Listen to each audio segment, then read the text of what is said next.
Yeah. I'll react if I had to. Put some things in the past too, and don't let them distract you, but react if you have to. Yeah. I'll react if I had to. Put some things in the past too, and don't let them distract you, but react if you have to. Yeah. React if you have to. Yeah. Don't know the time, yeah. Just know that I'm, yeah, one of a kind, yeah. What's on your mind, yeah. What hard to find, yeah. Beautiful mind, yeah. Still in my prime, yeah. Just know that I'm here. What's up, everybody? Pond Off Synonymous episode Dirty 30. Dirty 30. 30 episodes after today in the bag. We're still doing this. It's weird. And, How did we get here? That's a good question. And maybe the most important question is why the fuck we're still doing this. But the short answer to that is we had another I think we helped another human being this week. That's right. Because of the podcast. So that's why we're doing it. Yep. That's why we're punching these out and having a little fun with it, but also talking about some real serious shit. Yeah. It's been a pleasure, brother. What a ride. I it's I don't know if hobby's the right word. Mm-hmm. But I think it's important work. I'm not, trying to inflate like a self-worth thing. It's not, I don't want to come off that way, but I've seen some minor miracles happen since we started doing this, and I'm not saying that not even 1% of the credit should go on our shoulders, but it's putting it out there and it's spreading the message of hope and possibility as far as life changes and recovery are concerned. So all the credit goes to God, no doubt, but and the individual that tried to take back control of their own life. So that's why we're doing it, right? Yeah, I definitely think it's, we've talked a lot about calling at our church recently. Yeah. And I definitely think it's a part of our calling, Maybe not all of our calling, but it's a part of our calling. Yeah, that hit me last, I guess it was Sunday, when Matt talked about that. And it hit me that people oftentimes confuse calling with their strength. Say, I'm good at this, it means God wants me to do this. Yeah. Maybe in some cases, but I really took it as God uses our weaknesses. We kind of help people in our weakness. Yeah. Wine being addiction and alcoholism. Yeah.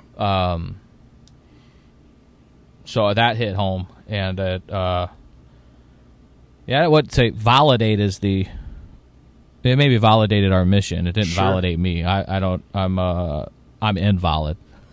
So at all times, but I took it more of as a fuck, Chris, you just got to keep going. Right. You got to keep doing this shit. So yep. I was really grateful for that perspective on Sunday. Yeah, man. I'm thankful every time it seems like, man, this is another thing. Anytime this starts becoming a burden, which it can because life's crazy right now. Sure. Anytime that happens, I almost always get hit with hey, guess what? We've been able to help another person, and it's like, well, then we're doing it. We're going to keep going. Right. And it gives us that energy I think it takes to keep doing this. Yeah, no kidding. And that person, also to jump back to the point where it's not our credit, right? It's credit to the guys like Eric. Yeah. because it was his story ultimately that resonated with a listener, and will continue to do so, because it's what I'm seeing is people aren't, we release on Mondays, and it takes weeks for people to get to a certain episode. So God only knows where the reach that an episode like Eric's will have. And I just you said it best when there's, oh shit, we gotta schedule this, we gotta get this podcast done for Monday's release. Just me being lazy sometimes is the burden, and I'm like, and then we get a note like that, and it's like, fuck, all right, message received, Jesus, with your subtlety. Maybe not so subtle sometimes. Yeah, right. I've learned that I ignore all the subtle hints. It usually takes him to kind of like, slap me in the face a little bit and make it pretty fucking clear that, hey, you listening? But funny story about Matt, the pastor at our church. He's let me know that it's time to start paying the piper. So I don't think he spends much time looking at the balance sheets on the giving.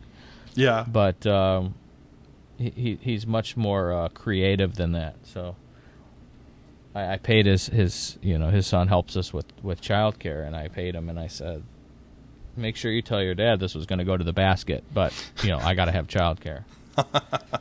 So I poked the bear, and the bear poked back. So he's not afraid to do that, is he?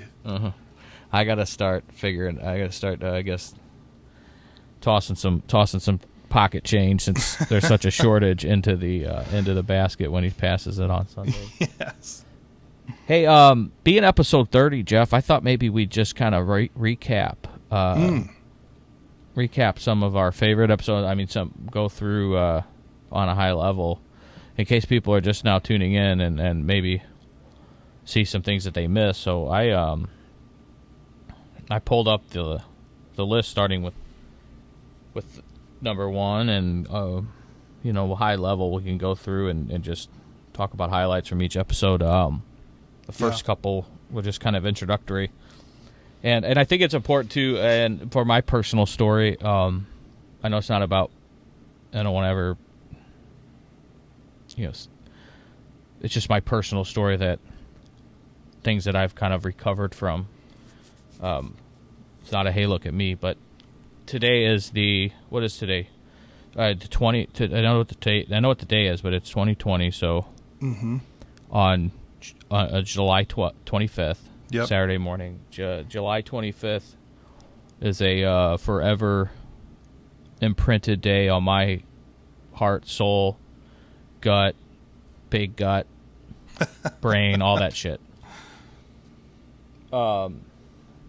It is the anniversary of when my best friend was killed in a go-kart accident back when we were 8. So we're going, I guess, it's 28 years to this day. And the reason I bring it up is because I spoke about that quite a bit in episode 2. Episode 1 was fun. We was just kind of laying out the mission, Basically, I started episode 1 saying, why the fuck am I here doing this? And, who's going to listen to us? Also, by the way, episode 1, you've got me... I had no idea you were going to talk to me. So you're on mic, and I'm not. I thought I was producing this thing. And here I am with a microphone now. Thanks a lot. Yes. Well, you're all in. It's episode 1, you can hear me in the background laughing and trying to reply to you. Right. Yeah, and you're like, shit, what? Wait, I wasn't ready for this. It's like they say about, is the breakfast, right? It's you're either involved or committed. Okay, so the chicken is involved when you're having eggs, but the pig's fucking committed if you're having bacon, right? So we got you in. Yeah. And we took off from there.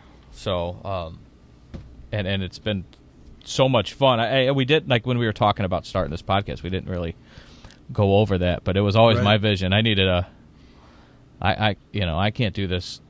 I talk a lot, right? I get bitched at quite often about that, but I need to come up for air. And Jeff, you're my man. So that's funny you bring that up. And then episode 2, it was kind of my pity party story, but it defined me as I've learned more, especially about childhood trauma, and what kids go through, especially they say 0 to 6. I was 8 when Johnny died, but I mean, you get the point. I think we're all defined by trauma that we all experience throughout life, and it's how we handle it, and why it's important, whether it's trauma, addiction. Sometimes trauma leads to the self-medicating, right? That we can own our trauma, our grief, our addiction, anything that you're seeking help for. We can own that, or it can own us. I mean, that's as simple as it is. Anger's a big one. Anger can own us, man. It can consume us, and it can win, and it's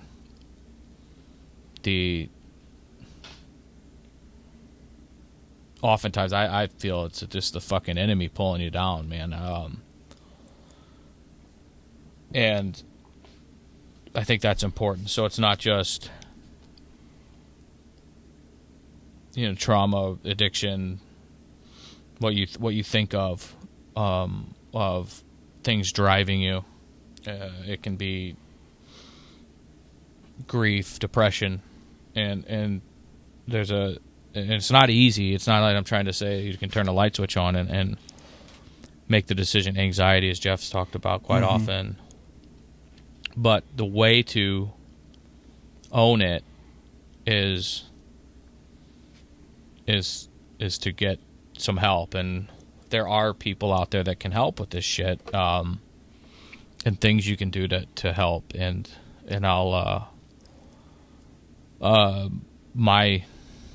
as we're rambling a little bit, I know we're going to go through these 30 episodes, or we kind of recap what we've done. There is, for me, it's like a kid, right? Like you're raising a child, and they don't listen. Why don't you listen to me? Why don't you just listen? It's fucking hard to just listen, right? We all suffer from the know-it-all syndrome, right? To an extent. But when I was able to be successful in recovery, and successful on getting the help that needed to make the big change, and to own my alcoholism instead of alcoholism owning me, to own my anxiety, to own my depression, to own my anger, because I was an angry motherfucker for a while. I had to finally surrender and listen. And I can picture my old man always telling me how to do things, right? And then I would never do it his way. And then one day I'd just start doing it his way, and he'd be like, the fucking light went off, right? And it's, for those of you that are parents, get it. Especially of kids that are, 5 and older, maybe teenagers, you have probably told them, why don't you just listen? The problem is you don't listen, that shit like that. And we try to do things on our own, even as adults, so much, especially in our 20s. We really know fucking everything when we're in our 20s. And shit hasn't even started yet, Yeah. I mean, I literally got sober when I was 30, so... Yeah. Because I started fucking listening. and I surrendered, and I listened to people that have been there before. I listened to people that I find to be wiser than me, human beings, and it's helped. So that's my message. Not to be too long-winded on episode 2, but it's kind of in honor of Johnny. You know, sure. I didn't know what the trauma had done to me because I never really got the help that I needed. Not to my parents' fault. They were also going through some shit. You know, I don't know if I told the story about us. We were getting sued for everything we had from John's biological father, who is now doing life in prison because he's a fucking scumbag. But let us pray. And that's not Christian. Point is, they were going through all that, and I think I did have a couple therapists, but only one connected with me. And I remember to this day, I was in 3rd grade, and I'm friends with her on Facebook. And I wrote her a letter in high school letting her know that how much she meant to me. And I still to this day remember, her name was Mrs. Hart. Now it's Laura Jacoby, and I always say her last name wrong. Let me, just so I don't get her name wrong, her last name. Get it right so that we can all... It's not Van... I always want to say Vander. It's Laura Jacoby Van Hook. Okay. And I wanted to give her a shout-out. Not that she probably listens to this, but she was a counselor, and like, so this happened this summer going into 3rd grade. In 3rd grade, it's a fucking...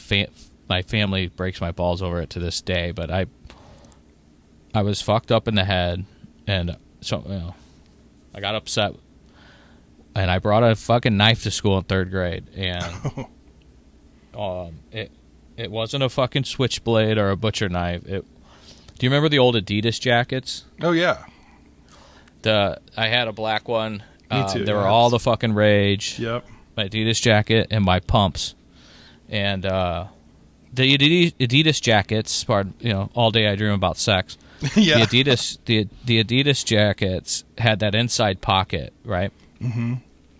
So I fit the only knife I could fit in that inside pocket, and it happened to be a fucking cheese spreader and the handle of it was a candy cane. I still have this fucking knife to this day. My mom's sister always wants to put it out every holiday because her kids have been giving me shit over it for years, but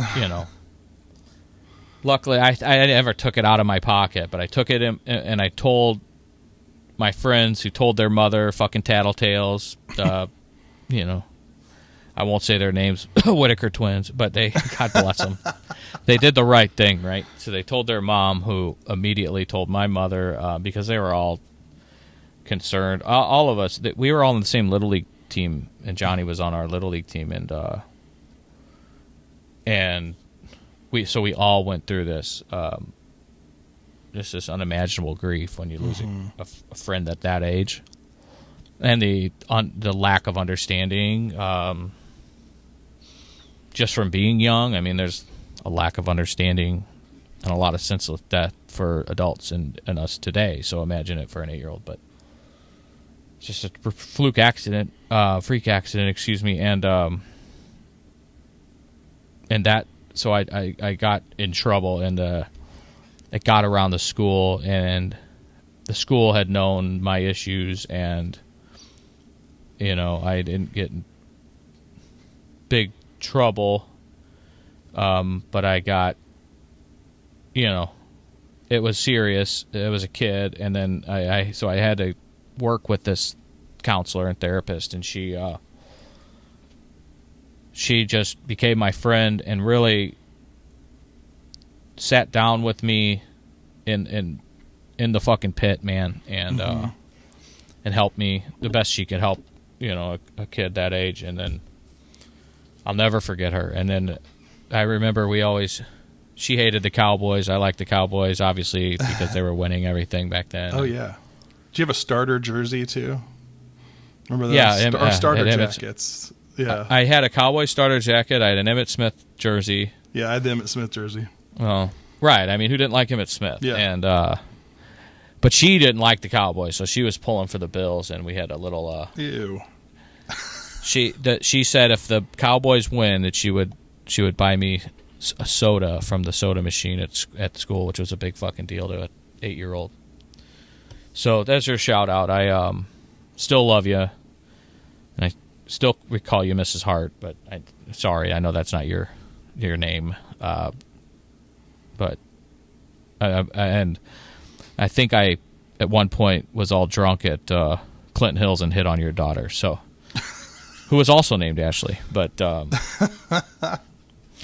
in fact, I don't think. I know I did because I remember it. She reminds me of it. The daughter does quite often, but all is well that ends well.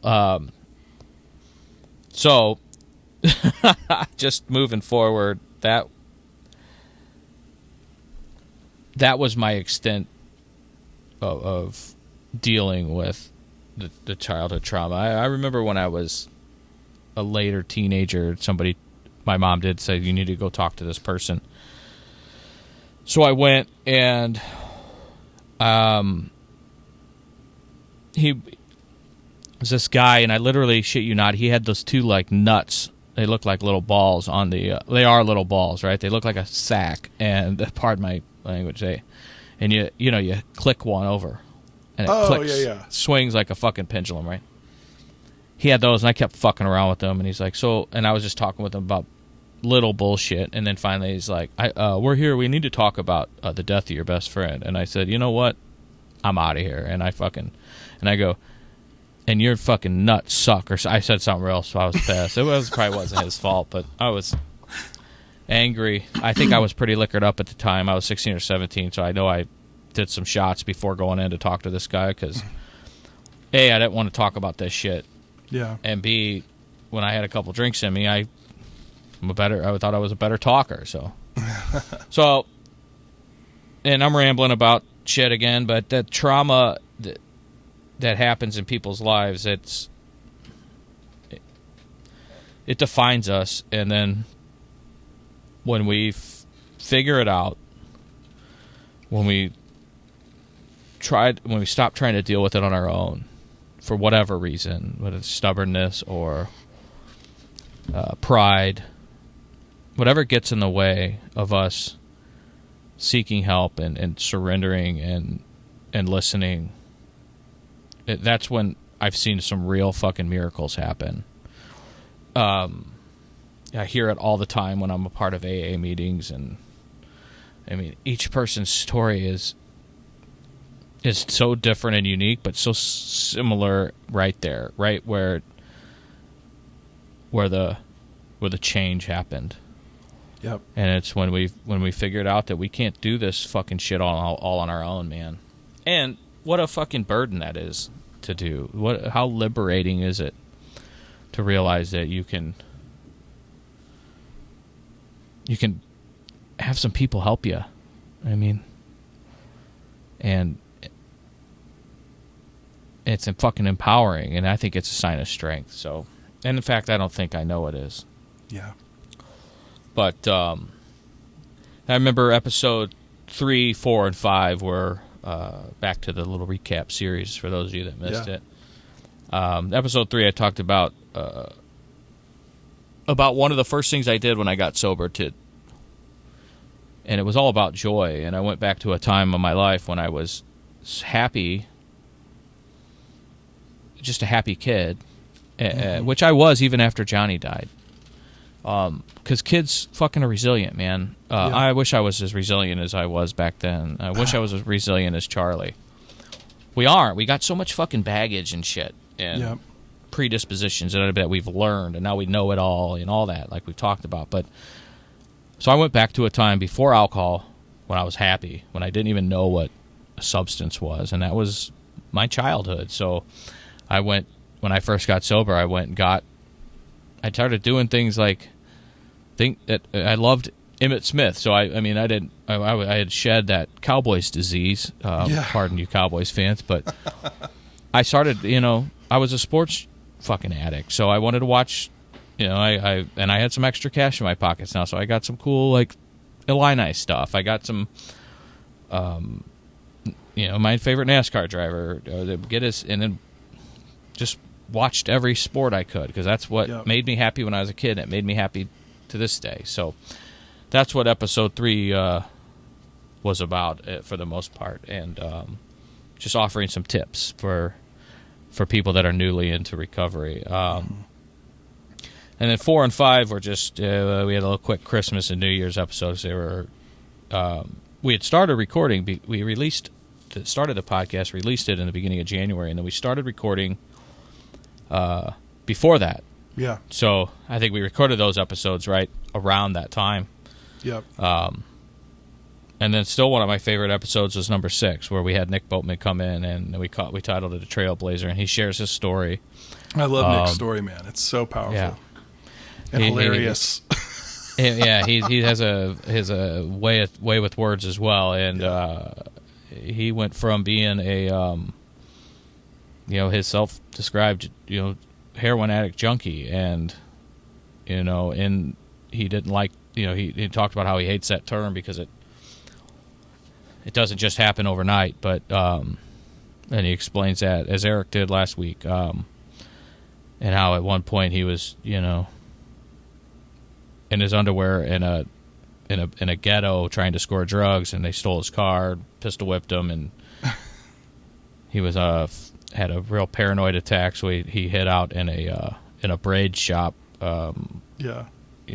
Probably the only white guy in this neighborhood in his underwear. So that he said that was the point where he realized his life was unmanageable. That's a quote he used on the episode. And Nick has now since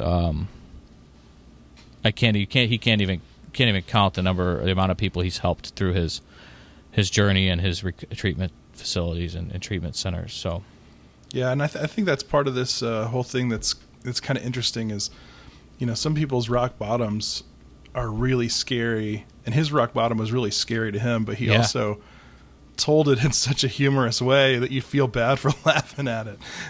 Right. Yeah.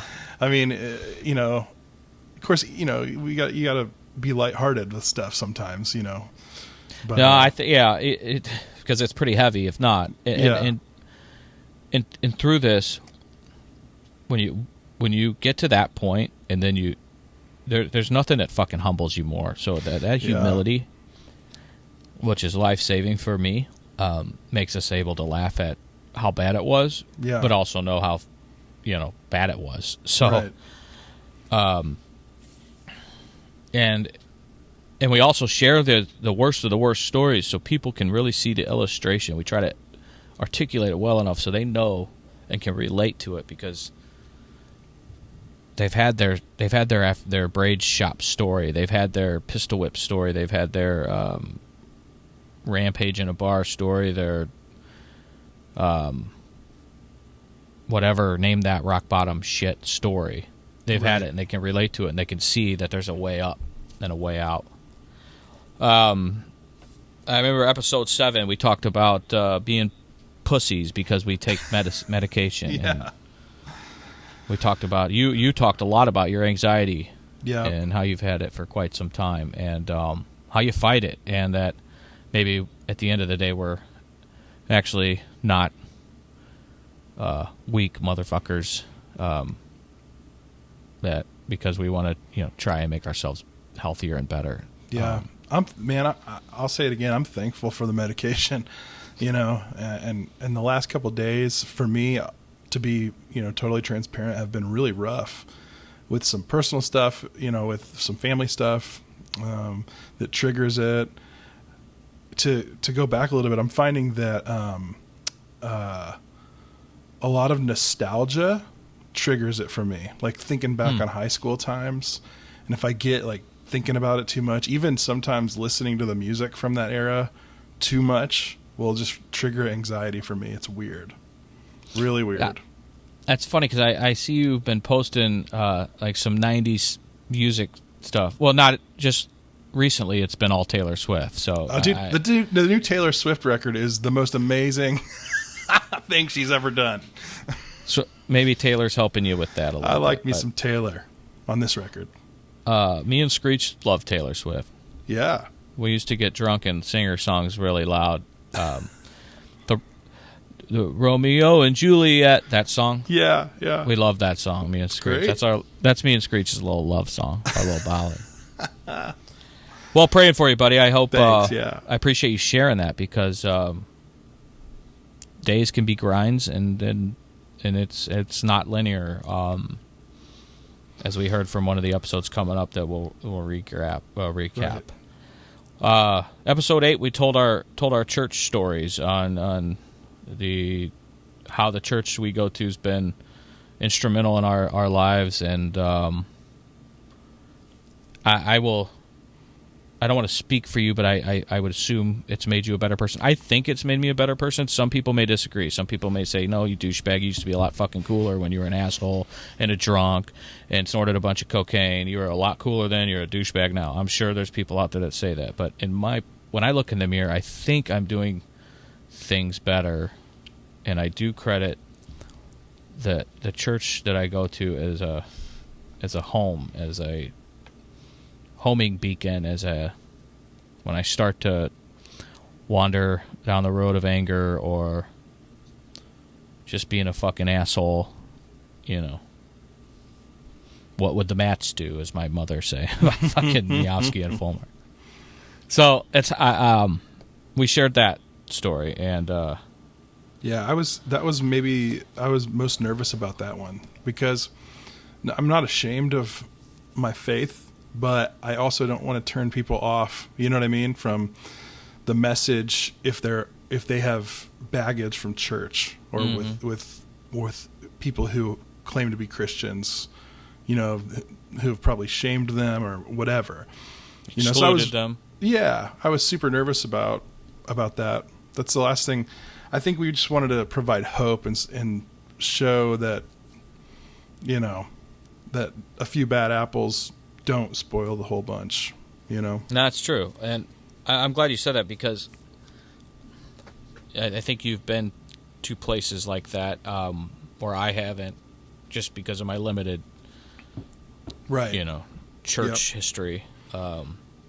Besides, like I've said, I only got my religious spiritual advice from the Father Grogan, our Catholic priest, and the only time I saw him was at funerals and weddings. So that's when I'd get my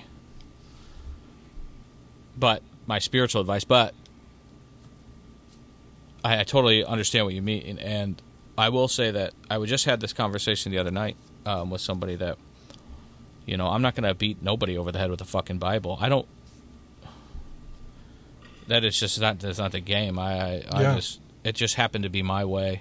I've seen people recover different ways, but it happened to be my way. And you're right.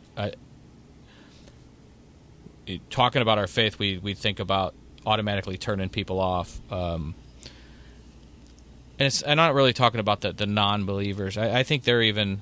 I have some friends that are maybe a skeptic or a non-believer that embrace this faith story more than the people that have been fucking fucked over by a church and treated like dog shit in the name of fucking Jesus, which is so fucked up. But yeah, that's the crew that my heart hurts for the most. And it sucks. It's so fucking sad, but it's the world we live in. And a bunch of imperfect, judgmental assholes, but it is what it is. So, I think we did good. I don't think we weren't just. I wasn't like preaching or reading a bunch of fucking scripture to people. I don't think. I haven't listened to the episode in a while. Yeah. And then I started a little a series, The Good, the Bad, the Ugly.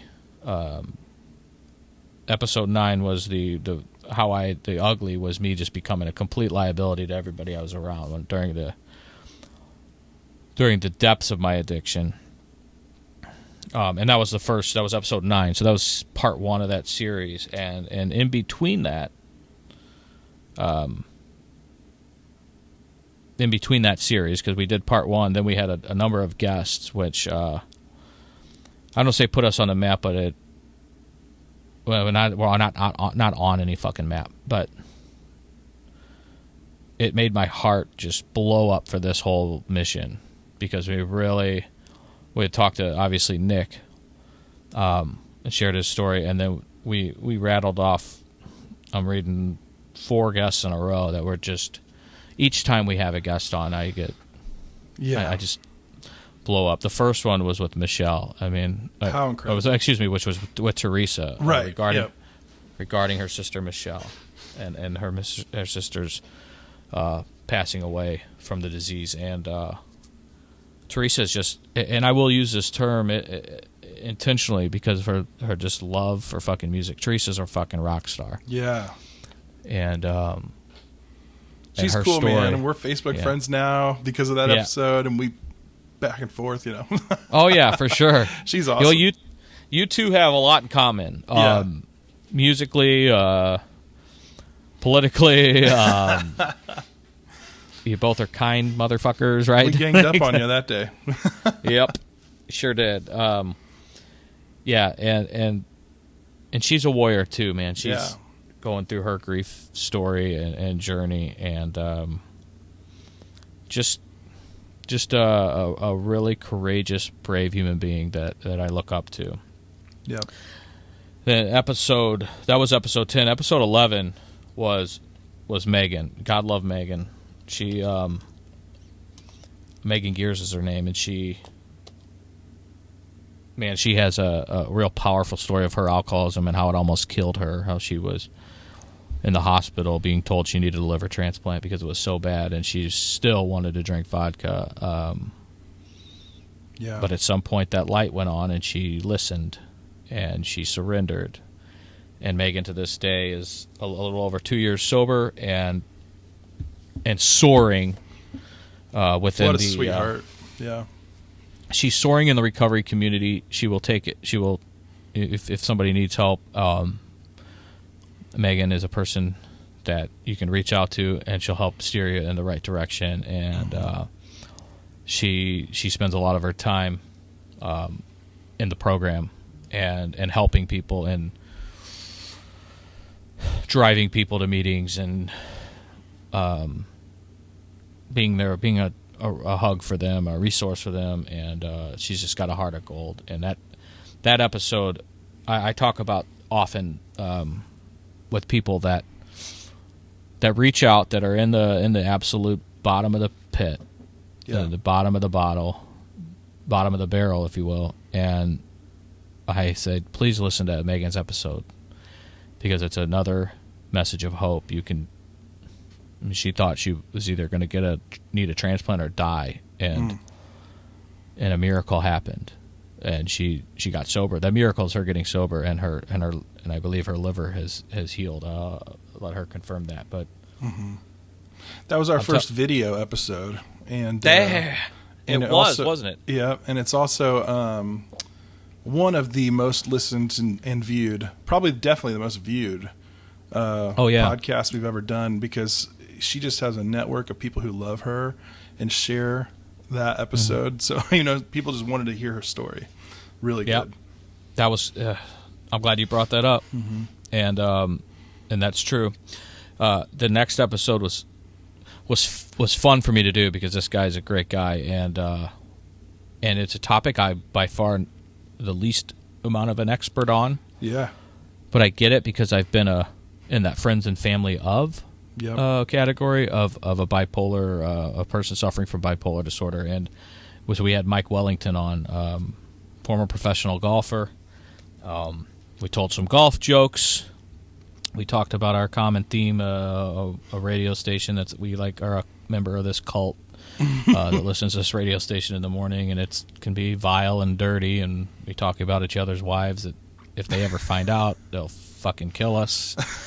Things like that. Not Mike, but like speaking from personal experience. But Mike's a great guy. He wrote a book, Birdies, Bogeys, and Bipolar Disorder, and it talks about his struggle playing professional golf and dealing and with his bipolar disorder, and I think he's one that would agree that that his disease controlled him, Right. owned him until he was able to get the help he needed, listen, surrender, and now he owns it, and helps a countless amount of people. In fact, a person that he helped, before we talked about this, even the podcast was an idea, he had helped a person I know through a colleague at work, and that person's living a really healthy, great life now, and he wants to come on the show to talk about it. So, awesome. Yeah. So his name's Tyler. We'll have him on I'd love that. soon. I keep telling him that I want to wait till we can get it in person, because I really want to meet up with Tyler anyway. And you had texted me earlier, like, hey, when are we going to start doing this together? I said, hey, you fucking tell me. So as soon as our space says I can, I'll ask soon. Yeah. And I'm excited to get out of this fucking rat hole basement. We can spread out here, too, where I'm at, so if we need to, Well, we can't sit on each other's laps. We can do the 6 feet. It'll be good. So, and then episode 13 was fun. It was. I loved that one. It was Jeff Stevens for Wellbeing Brewing. I have people to this day ask me where they can get Wellbeing. That guy you talked to. I mean, out of nowhere. Mm-hmm. And I need to let Jeff know that. I try to tag him in some social media stuff, so I hope he sees that, because all kinds of people. A buddy of mine was going on a sober friend of mine was going on a vacation, I think, up to Wisconsin, and he's like, hey, I got to stock up, because he wanted to take his friends this shit. I'm telling you, it's a cool thing, man. We've sold people a few Sixers for him, man. Yeah, there you go. But he did us a great service, too, by coming on and telling his story. He has a quote that you've used in several episodes since. What's that quote? Can you share that? Yeah, it's when one person gets sober, at least 10 people's lives change. Yeah. I think it's something around those lines, yeah. Mm-hmm. And it's so fucking true. And I still do use it. Yeah. Yeah, so Jeff, I think, put the bottle down in his early 20s and hasn't looked back. And and noticed that there was a gap between between water and maybe a shitty NA beer at a bar, and he was able to create a wonderful product for people that want to still go out and have something fun to drink besides something sugary ass mocktail that's a thing now. For me, I'm a club soda guy, but a lot of people want a cool crafty non-alcoholic beer that tastes good. I mean, every other one that I know of tastes like shit. So well, and as I've shared many times that I don't struggle with alcohol issues, so I drink, and my wife does too, but she's pregnant. So we went and got us some Well-Being, and every now and then we'll have some beers on the deck, and she can drink. I like it, so I wanted to drink it, but she said hands off. It's hers right now. Right? Yeah. So I'll just stick with Stag. I love Stag. Stag and Ollie oxen free. Yes, Ollie oxen free is so. I should not. Maybe I don't know. Right. Maybe I shouldn't say how good it is. well, I want to have Mark wants to come on, and I've hesitated having Mark, my cousin, who owns some restaurants and is a partner with they named a beer after his son, my nephew, who passed away from congenital heart disease. We've talked about him on the show. His name was Ollie, and they named a beer after him, this perennial ale brew pub, I believe it's called, and now they have it at his restaurant. Well, I want to have Mark on to talk about the restaurant industry and how they're hurting, and his life, because he's been through some shit, obviously. I mean, that's a fucking understatement. I mean, he lost a child. I mean, it doesn't get any worse than that. So, but also, I used to party with him when I was younger, and he could. The reason I've hesitated because he'll come on here and break my fucking balls the whole episode, and it's like, I can't wait. Right. I haven't seen him in that light. I mean, I've had some sit down interviews with him because he and his wife go to our church, and so I've seen them in a very professional scenario. But I need to see the real Mark Hinkle. That's what I'm saying. Yeah, just wait. As soon after his second glass of red wine, his teeth turned purple. and then after about 4 or 5, he gets real squinty eyed, and he's funnier than shit. He's one of the funniest guys I've ever met. So, yeah, we'll have him on. So, Yeah. the next and then episode 14 is when the world changed. It was our first episode under the quarantine order. That's when we started recording from doing over Zoom, and talked about the brutal nature of and what it felt like in March is different than what it feels like now. Not for everybody, but I mean it just does. Because March, it was so, and like I said, it's not like everything is known and things change so much, but March was a scary fucking time, man. I mean, and a lot of people, I think the majority of people were unified in a little, and had some fear of this. I know it's completely split now in a shit show like everything else in this fucking country, but you either are angry and on this side or angry on that side, and there are people, believe it or not, in the middle, and that, but they just don't get heard. It just seems like there's so much fucking vitriol out there. But the point is, in March, right when it started, the world changed, and it felt different than it does today, as we've tried to adapt and return to some sense of normalcy. But boy, what a fucking time that was. It was just back March. What's really weird about it, dude, is it, you just made me realize this. We have officially, I think, as of this episode, we have done more podcasts this way than we have in person. Oh, that's a good point, man. That's messed up. I hate it. That wasn't. Yeah, can you imagine? Like if we sat down and talked about, hey, I didn't know what fucking Zoom was until then. Yeah, me either. I mean, I've done WebEx. Yeah, right. I've done Skypes. I've done WebExes. Fucking FaceTime. I've sent nude pictures via text message. Just kidding. I know you're not. Yeah, right. I highly, what's the opposite of advise? Advise against? Discourage. Highly discourage that type of behavior. But good point, man. We never sat down and envisioned our podcast looking like this. But no. Man, we adapted. We punched through, and we're still episode 15. The halfway point was pretty cool. It was Joey Miner plays with the Well Hungarians, and Joey was apprehensive about coming on the show because he wasn't before or after. He was more in the middle in terms of recovery and struggling, which made that episode really powerful. And Joey's he's got a heart of gold. He's a good friend. He's a great human being, and him coming on was and he really spoke to those that are in the middle right now. They're not necessarily at rock bottom, and they're not maybe where I am, or people beyond me in their sobriety recovery journey, but that perspective was insanely powerful, and I was to this day really grateful he came on. Next, episode 16, leading up to Easter, we had Matt Miowski on, who's ball breaking me right now to pay the piper. He said it's a pay to play relationship from here on out. So I got to set up the direct deposit. I'm telling you, but and we kid about all that. Yeah. But this church's mission, man, they give away the money goes to technology so people can worship online. Mm-hmm. There's an amazing staff at the church, and then it goes to people that fucking need it.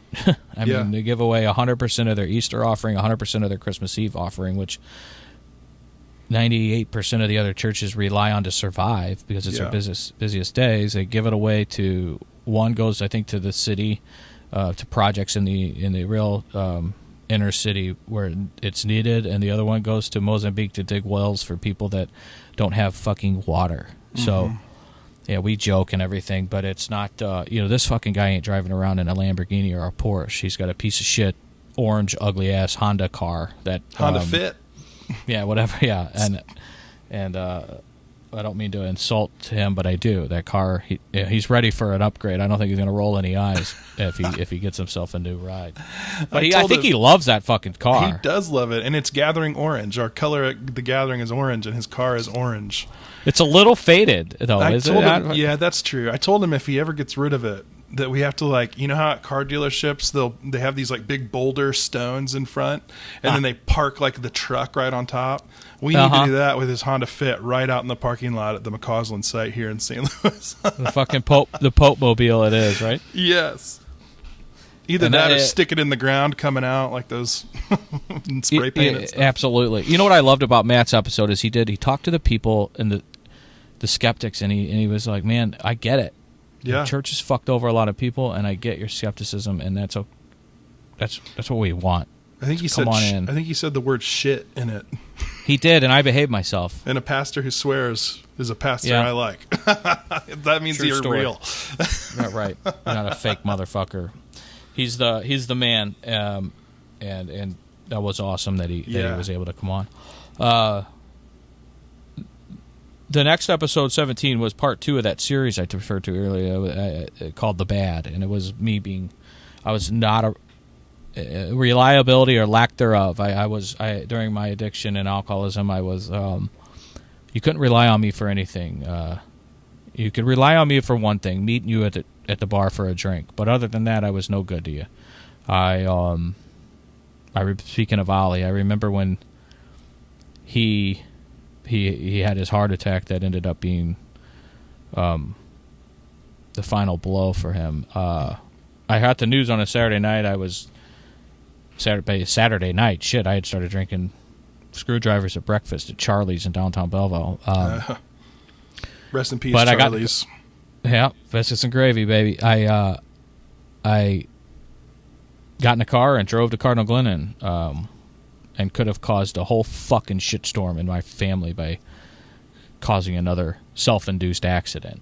So that was a look in the mirror episode.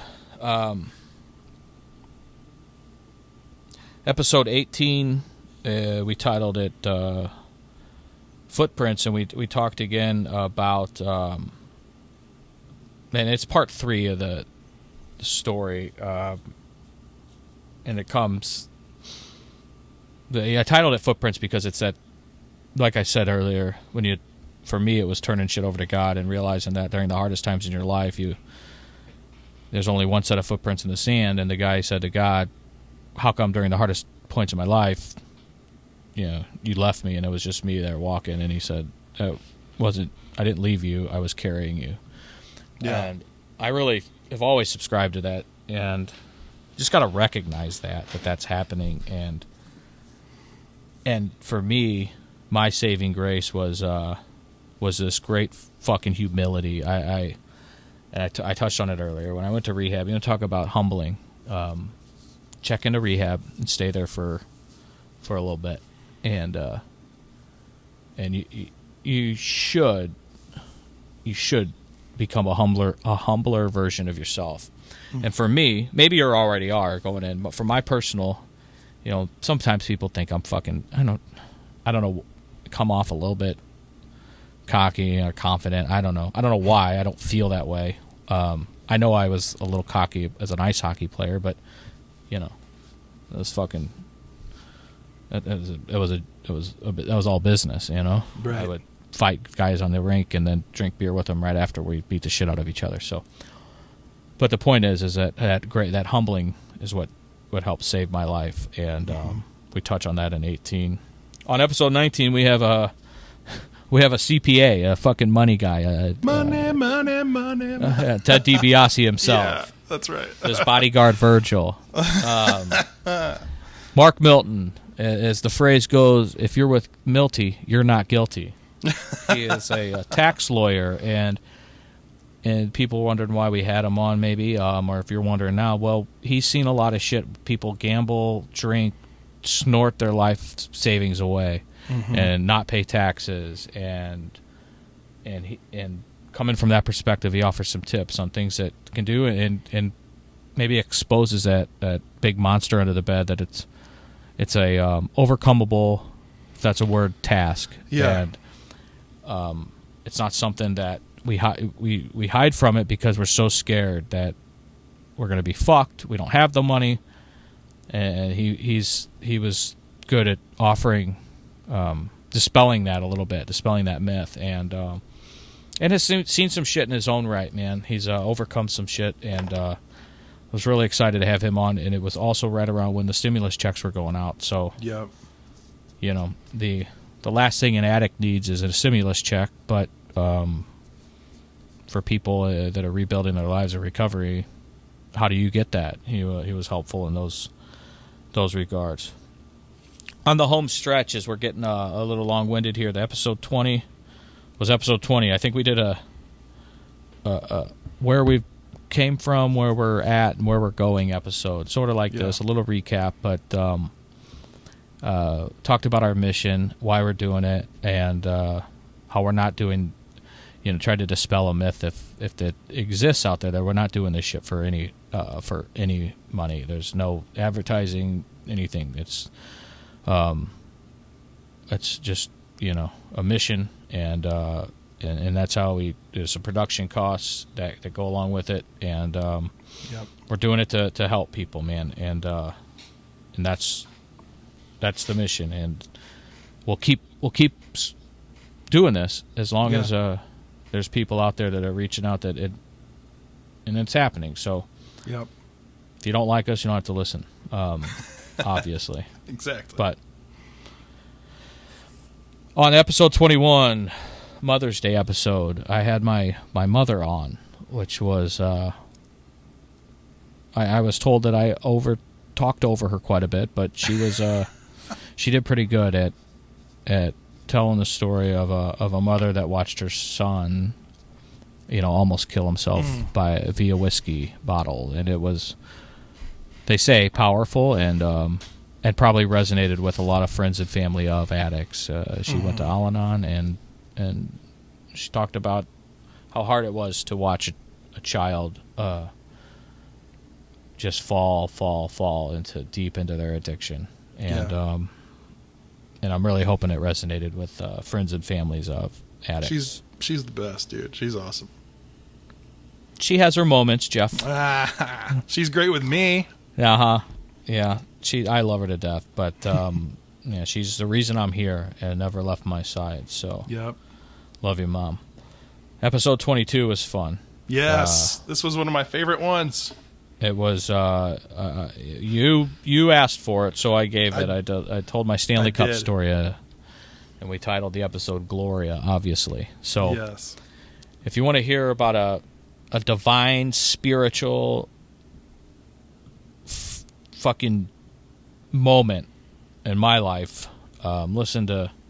It wasn't just the fact. It wasn't just the Blues winning the Stanley Cup. It was from start to finish, everything in between, and what it did to my heart, my soul, my goosebumps, all that shit. You can find it on episode 22 titled Gloria. That was a fun episode. That was so fun, man. It's so fun because it's like it was the ultimate cliffhanger, tying up a cliffhanger for me. Yeah, there you go. I've been waiting for that story for a while. I don't share it with people because I feel almost guilty talking about it. I just completely, I don't know, and it's when I start thinking about it, I start pinching myself, and I overcome with smiles and emotion, good emotion. I don't talk about it a lot, so I'm really glad we did that because I was able to finally tell the story, and get it down too. So it's cool that it's down. So when I, if I ever lose my fucking marbles one day, my kids can hear it. Episode 23, I think we took a break for Memorial Day weekend, which was nice. To take breaks every once in a while. And talked about how fucked up I used to get on Memorial Day weekend. Well, big Hoosier-ass NASCAR fan and an all-racing fan, and it's the biggest racing weekend of the year. It's supposed to be. It's supposed to have the Indy 500, the Coke 600 in the same day, and the Monaco Grand Prix preceding the Indy 500. So for years, I used to, just drink my way through, and we'd camp in Springfield, Illinois every Memorial Day weekend to watch racing and then motorcycle racing and, get all fucked up and bang some biker chicks. And I'm just kidding. If I had biker chicks were there with their biker dudes, so yeah, right. May have dancing on the bar at Franny's. I got a guy that had his pecker bit by some gal at the bar at Franny's. And I don't think you told that story on that podcast. That's so great. Good stories on episode 23. Episode 24, we talked about the elephant in the room, and it was right after George Floyd was fucking murdered by those assholes, and talked about the elephant in the room during that time, and that's still going on about. And I kind of shared some personal awakening to all that shit. And I just see moving forward, there's just a lack of compassion that hurts my fucking heart. But it's just been. It's polarizing, it's divisive, which is unfortunate, but that, if you use the term call a spade, when that guy was killed when George Floyd was killed in Minneapolis, that was a fucking murder. And I don't think many people argued about that. No. And to bring up then the protests and then the violent protests, or the rioting and looting, and all I said was I don't condone it, but I understand anger, right. And I understand when you grow up and your father was treated like shit at some point in his life, and your grandfather was treated like shit at some point in his life, only because of the color of his skin. You can grow up with a lot of anger, and I understand that, because if somebody treated my father or my grandfather like a piece of shit, even if it was on an isolated incident, I would be a little angry, and so I just try to empathize as best as I can, and I'm not perfect, and I get it wrong quite often, but on this shit, I think I got it right. I'm getting it right. I'm finally awakening a little bit. So, as tough as it was to talk about, and as tough as hard as we tried never to really make this a political deal, and it shouldn't be political, but we can't just ignore what's going on in the fucking real world, and we sat down and we shared some thoughts. Disagree, maybe. I hate when people disagree with each other and then it turns into a big hate fuck. Like, you don't have to hate fuck us because we say something you don't agree with, or anybody in that matter. It's just not a way to live, man. Right. So it's just being angry, and that shit fucking is exhausting. So turn the channel, like we said. And then I'll tell you, which is now looking at it, episode 25, we talked about forgiveness and what it means to forgive and what it really feels like to be forgiven, and that was a like I just was nobody. It seems like nobody forgives people anymore. Or, like, if somebody changes their mind on things, people will like dig up the shit they now that it's all on social media from 10 years ago and be like, look, cancel this motherfucker. I mean, I've changed a lot in 2 months. I've changed a fucking fuck ton in 10 years. So it's not seeing a whole lot of forgiveness out there, and it's like the cornerstone of the fucking Bible. And it's when I personally think of Jesus, I think of love, compassion, forgiveness, and the hardest one to understand is the level of which Jesus can forgive and calls us to forgive. It's the hardest one out of the three, and obviously you can see that in everyday fucking life. I'm not good at it either, so I try to be better at it. And people that really fuck you over. I mean, Ashley and I've been watching Court Cam. Live PD's gone, so we watch Court Cam now. It's a fucking great show. It's people, I hate to say it, this isn't Christian, degenerates in courtrooms and shit that goes down. But at the end of the last 2 episodes they showed, I mean, these last night, it's a Thursday night show we recorded. We watched it after the baseball game last night. The father of a kid that was robbed and killed stood up in the witness stand and told the defendant that he's not angry with him, that he forgives him, and that his son would forgive him. And, I'm not doing it justice. The defendant stood up, and they fucking hugged in the courtroom and cried. I mean, me and Ashley got teary-eyed as fuck. And, I don't know if I don't know if I'm capable of that level of forgiveness if somebody hurts one of my kid or my wife. I probably am not. But right.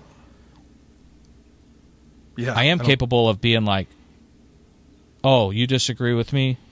I don't even need to forgive you. I just need to be okay with that. That's cool. Yeah. Or if you do motherfuck me, I can forgive you. Mm-hmm. Or if you cut me off on the road, ooh, that's tough. That's where I draw the line. Yeah. Personally, Brittany yells at me all the time for that. Fucking assholes. She's like, hey, get off that guy's ass. I'm like, he just cut me off. He needs to know. Right. And yeah, what are we going to... Yep, I'm in it. So I don't know if I can... Pray for me that I can figure that one out one day. Yeah. Happy Father's Day was episode 26, where you told us about your old man. Yeah. People have heard a lot about mine through the show, and wanted to hear about your old man. And that was a cool show. Father's Day, it's normally the U.S. Open golf tournament. That's so fun times, but things are different. And we had we honored a mother on Mother's Day. Figured we'd talk about fathers on Father's Day. Yeah. Pretty simple, stupid stuff there. But it was a good episode. I think we did talk a little bit about and I didn't talk much about my old man, but I talked about what fatherhood has done to me. Becoming a father, I guess in the non-traditional way, through adoption and through fostering and then adopting, and what it's done to change my life. Because it's completely changed my fucking life for the better. And there's a 0% chance I could do it at all if I was still drinking. Mm-hmm. And not just do it good. I couldn't do it. There's just not a chance. Yeah. Episode 27 was, I got a little teary-eyed. It was a swan song, if you will, for one of our pastors at the gathering, Evie Martin, who has been there for Ashley and Charlie and I through everything. She's since moved to Kansas City to take over a pretty large church out there. I already hate her congregation because I'm jealous of them, and but maybe I could work to forgive them, Jeff. Yes. All right. And forgive Evie for leaving us, but whatever. I loved her episode. She obviously is eloquent, and right. Just her words she's just a beautiful wordsmith, if you will, and I always, there's something about her being a female and a pastor that is outside of the norm in the Christian history, I guess, or for some denominations, which is part of what you said earlier about, churches that are bags of shit, really, at the end of the day. Yeah. Treat people fucking like they're less than. And, to have her, I don't know, there's just something matriarchal about her, and something, and then we ended the episode with me telling her that I just want to take her to a bunch of strip clubs so she can save the strippers. Is there anything, Chris, in recovery about maintenance, if you will? Because I feel like if there is, she's been a part of that in your life. If that makes sense. Does that make sense? Absolutely. No, it absolutely. Yeah.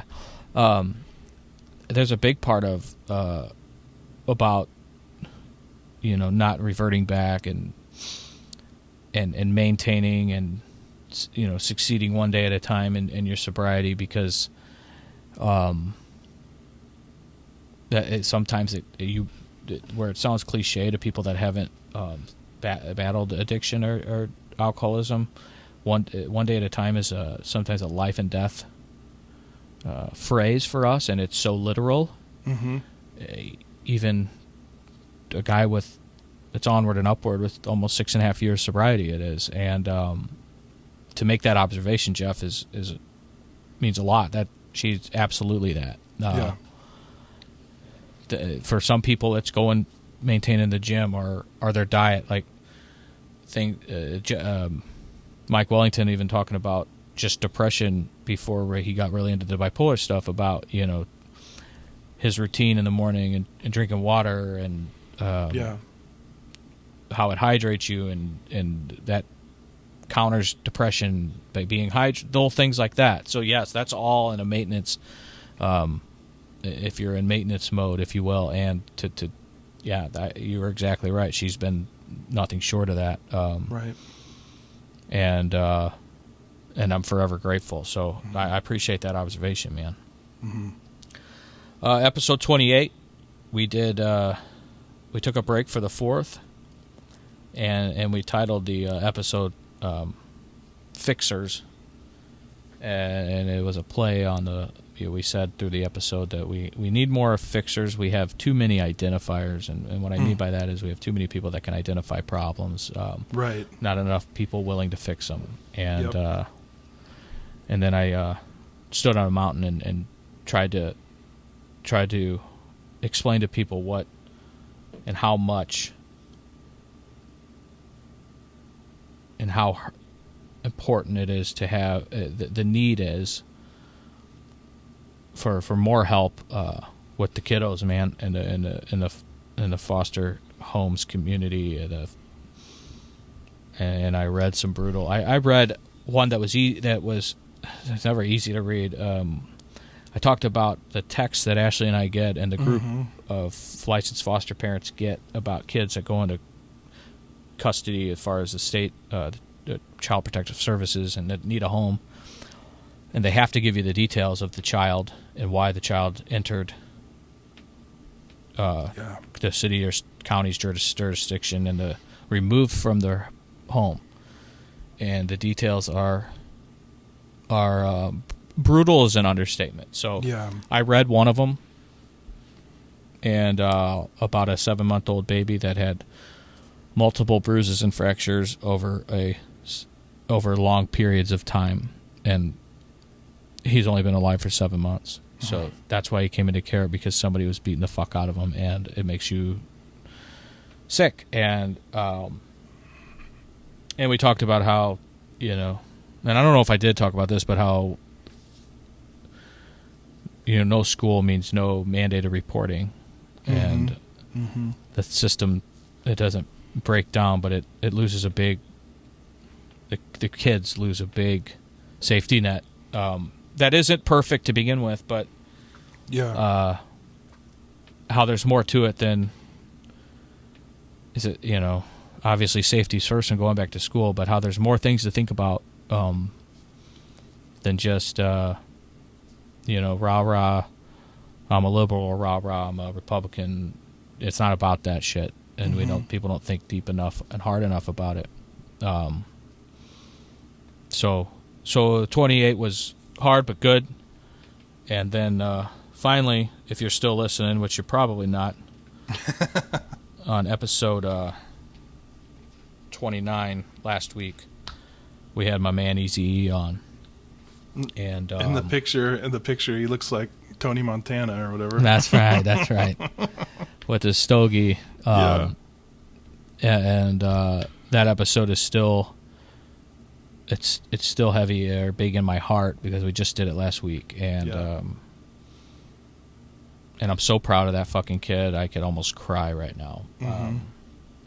And I strongly urge you to go and listen to that if you haven't yet. He's so honest and raw and real and vulnerable with his transparency of how bad his addiction got. He put a lot out there, and man, good on him for doing that, because it's had immediate impacts, and I mean that it's had an immediate impact on a human being that needs help. So, man, God bless him, and I am so fucking proud of you, Eric. So, Yeah. it's been fun, Jeff, so far. It man. has been. It's heavy, but it's fun because it's important, and I do get some joy out of this shit. It's like I always say about grace. Once you get it, once you receive it, which I did in rehab, you just want to tell people about it and let them know they can too. It's like getting a steak at a restaurant that's phenomenal. You just want to tell all your friends, go try this fucking steak. Well, come try this grace shit. It fucking feels good, motherfuckers. Yeah. You'll love it. Jeff, thank you as always. Honor and a pleasure as always. Thanks for doing being the brains behind all this, and keeping me honest and real, and calling me on bullshit when needed to be, and dealing with my older sister because she's a fucking handful. She's so great, man. They're in I don't know, Mississippi or something at Jeff's place, and we were invited, jealous. But Brittany had to work, so I couldn't go. I'm jealous. Yeah, but the kids are having a great time. So, thanks a lot, man. I just want to close with everybody a challenge, and this is to myself as well, just to try to listen more. Yeah, that's all. You don't have to, even if you're not in the midst of something that is deadly like alcoholism and addiction. But if you're struggling with trauma, if you're struggling with anger, just try to take a step back. Surrender. Listen to those that have your best interest at heart, and take back your life. Own the anger and win. Own your trauma and live. Own your grief and walk or run. Own your alcoholism or addiction and recover. Yep. In Jesus' name, bro. Let us pray.